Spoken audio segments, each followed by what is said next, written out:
कोई भी पूजा हो और पंचामृत ना हो, ऐसा तो हो ही नहीं सकता।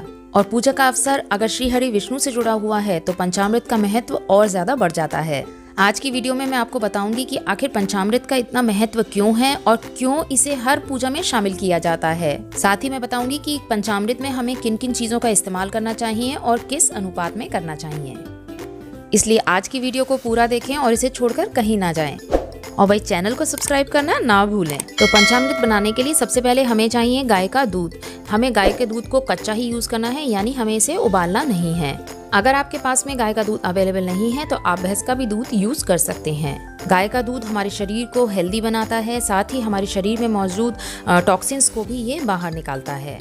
गाय के दूध से हमारा मन शांत रहता है और तनाव से दूर रहता है। और यही कारण है कि पंचामृत में गाय के दूध और दही का यूज किया जाता है।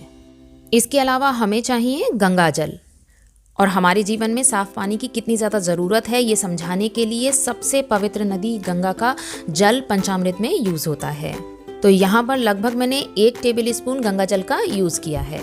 गंगा जल के बाद में बारी आती है शहद की। शहद हमारे शरीर में मौजूद एक्स्ट्रा फैट को हटाने में हमारी मदद करता है, साथ ही हमारे शरीर को एक्टिव रखता है। शहद हमारे आध्यात्म के प्रति झुकाव को मजबूत करता है, साथ ही हमें ये संदेश देता है कि हमें परिवार में किस तरह से एकता के साथ रहना चाहिए।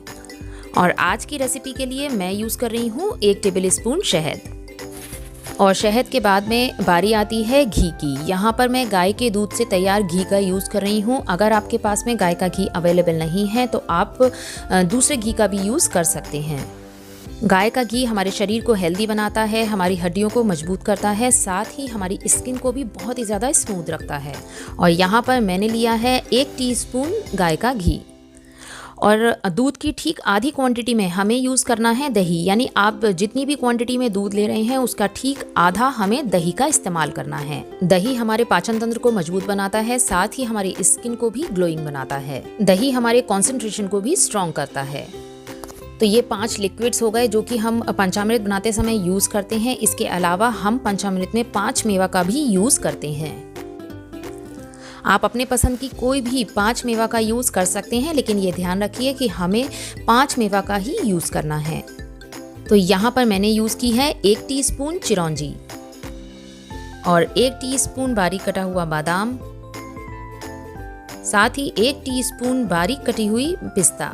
यहाँ मैंने पिस्ता का पाउडर यूज़ किया है, साथ ही बारीक कटा हुआ काजू। साथ ही हमें चाहिए मखाना, जिसको कि मैंने छोटे टुकड़ों में काट लिया है।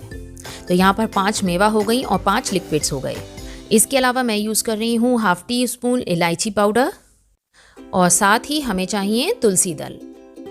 अगर आप पंचामृत को और किसी भगवान के लिए यूज़ कर रहे हैं तो उसमें हमें तुलसी जी का यूज़ नहीं करना है, लेकिन अगर आप पंचामृत श्री हरि विष्णु के लिए बना रहे हैं तो उसमें तुलसी का यूज़ हमें ज़रूर करना है।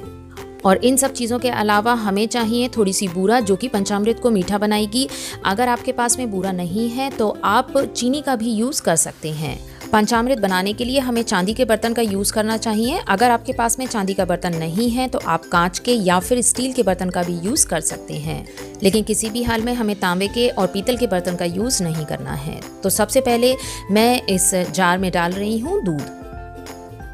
सारे इंग्रेडिएंट्स को हम एक एक करके इसके अंदर डालते जाएंगे।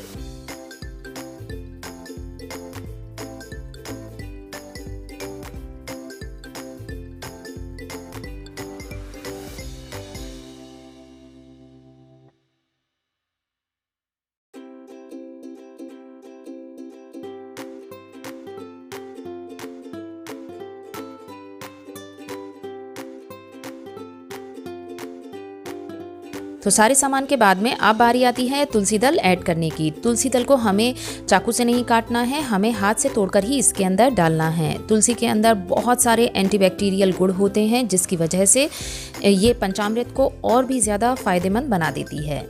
और विष्णु जी की तो ये फेवरेट है, इसलिए पंचामृत में इसे डालना मस्ट है। इसके अलावा मैं इसमें डाल रही हूँ 2 टेबल स्पून बूरा। बूरा को शुद्ध माना गया है क्योंकि उसे बनाने के लिए किसी भी तरह के केमिकल का यूज़ नहीं होता है, इसलिए पंचामृत में हम बूरा का यूज़ करते हैं।